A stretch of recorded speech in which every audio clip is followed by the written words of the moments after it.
The thing that I believe to be true about what relationships are, whether they're intimate relationships, friendship relationships, or work relationships, is that the purpose of them is that we learn about ourselves in relation to other people. If there was only one type of flower, how boring would it be if it was only red roses? That was it.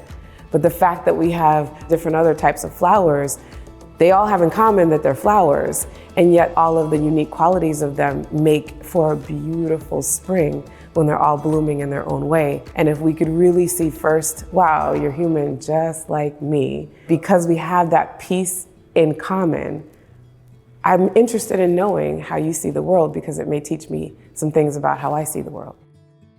When people start recognizing the unique value each individual has, that's the true idea for diversity, equity, and inclusion. Let individuals emerge from the ideology of everybody doing the same thing at once, but specialization. What is it that they want to know more about? There's a lot of individuals in the school system that don't even know what their passion is, much less the people in the organizations. So if we start in the ground level of schools, then we could support individuals. Then we could support the whole idea of what DEI means. And look at the United States as a melting pot. We're a diverse culture. We're all over the place. And that's one of the reasons why we excel as a country. So if we can move that into the school systems, I think that's where we'd be moving in the right direction.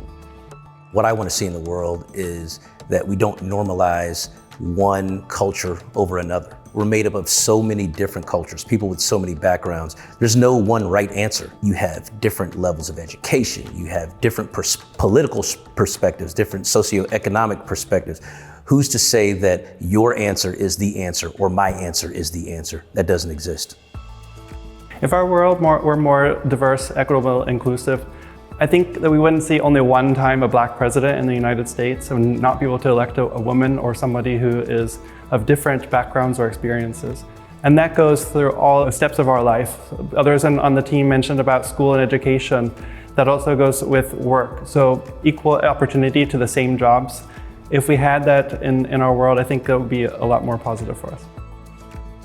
I hope to have a world where everyone has the same opportunity, that there are no systems or no systemic reasons behind why minorities cannot move ahead or don't have some of the same tools, resources, mentorships, even money that other folks with privilege have.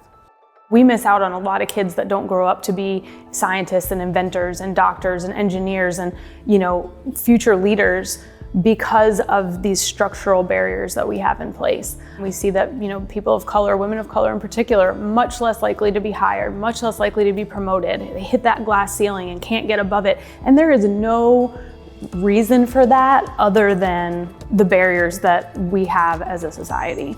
And I think that we need to do better so that people can reach that full potential. And that's ultimately what I would love to see.